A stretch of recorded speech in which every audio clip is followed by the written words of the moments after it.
Comme son nom l'indique, c'est une entreprise spécialisée dans le travail de l'inox. Clinox vient d'opérer une mutation autour d'une innovation développée par son fondateur, un système qui révolutionne la cuisson du traditionnel curry dans les commerces de bouche.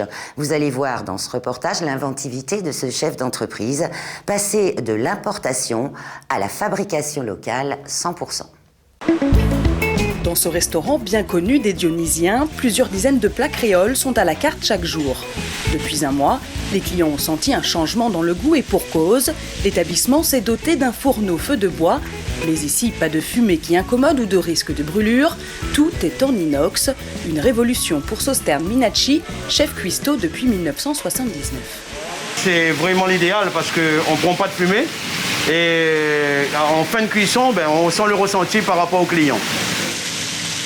Il n'y a pas de fumée, il n'y a pas léger qui pique parce que vu qu'il y a la hotte, tout s'est aspiré.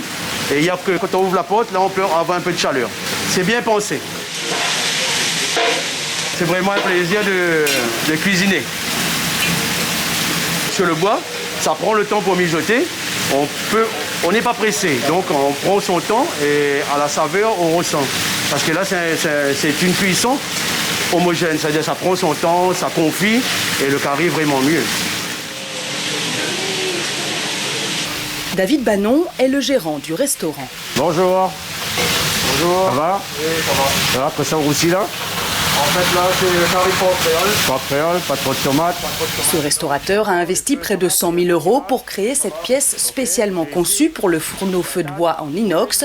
Avec ce système, la cuisine traditionnelle se modernise. Ce qu'on a voulu faire, c'est de trouver le moyen de faire de la cuisine créole au feu de bois avec la sécurité, l'hygiène et surtout le confort pour le cuisinier. C'est-à-dire que faire la cuisine au feu de bois, c'est bien beau, il y a bon goût, mais rester 8 heures devant un feu de bois qui renvoie de la chaleur, qui renvoie de la fumée, c'est inconfortable pour un cuisinier. Ça redonne toute sa valeur à la cuisine créole. Le but, c'était ça, c'est de continuer à trouver la qualité, améliorer tout en respectant les normes. Et in fine, le client, lui, il est content parce qu'il retrouve des saveurs d'enfance, qu'il a grandi avec ses grands-parents et tout ça. Tout le monde est content. Cette cuisine au feu de bois modernisée est une première sur l'île. À l'origine de cette innovation, Dieudonné Payette. C'est dans son atelier à Saint-André que lui est venue cette idée qu'il a développée avec son unique employé, Jérôme Sinapan. Quand M. Payette m'a exposé l'idée, je me suis dit, cuisiner au feu de bois à l'intérieur, ça m'avait surpris. Puis au fur et à mesure, on l'a développé ensemble. Et c'était la meilleure idée que M. Payette a eue. Je suis moi-même gros amateur de cuisine et étant fils d'une maman qui a cuisiné au feu de bois toute sa vie, j'ai pu constater qu'elle avait de gros soucis, de grosses difficultés à continuer cette cuisine au feu de bois en vieillissant. Et je me suis dit, pourquoi pas redonner cette possibilité aux personnes âgées ou aux utilisateurs du feu de bois au quotidien, cette possibilité de travailler au feu de bois tout en étant beaucoup plus à l'aise à le faire au quotidien. Importateur de mobilier en inox depuis une quinzaine d'années, il a créé une société qui ne fait maintenant que du sur-mesure. Je recevais bien souvent des insatisfactions de la clientèle qui arrivait au magasin et qui ne trouvait jamais le bon modèle ou la bonne dimension ou la bonne forme du mobilier inox qu'ils voulaient acheter. Et je me suis dit, pourquoi pas se lancer dans le montage d'une structure qui va fabriquer du mobilier inox, mais vraiment cette fois-ci à la demande du client. On peut dire que 99% des fabrications qui sortent de cet atelier, ça émane d'une demande spécifique d'un client.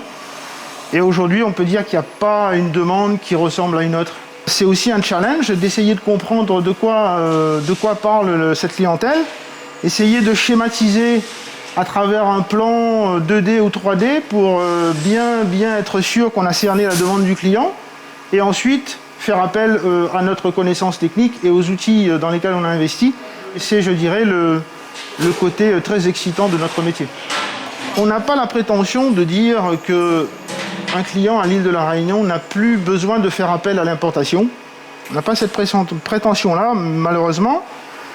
Parce qu'il y a forcément des savoirs qui existent en dehors que nous, on ne l'a pas ou on n'aura jamais le temps de mettre en œuvre. En tout cas, tout ce qui est fabrication de mobilier comme les tables, les étagères et les petites inventions qu'on peut faire en local, on va plutôt s'intéresser à ça que de se dire passez tout par l'inox et n'importez plus, parce que je pense que ça, c'est pas du tout notre motivation. Avec le coronavirus, les commandes ont explosé, car pendant le confinement, beaucoup de restaurants en ont profité pour rénover leur mobilier. Les compétences de la société sont appréciées à tel point qu'un grand groupe d'hypermarchés a fait appel à son savoir-faire pour aménager son magasin.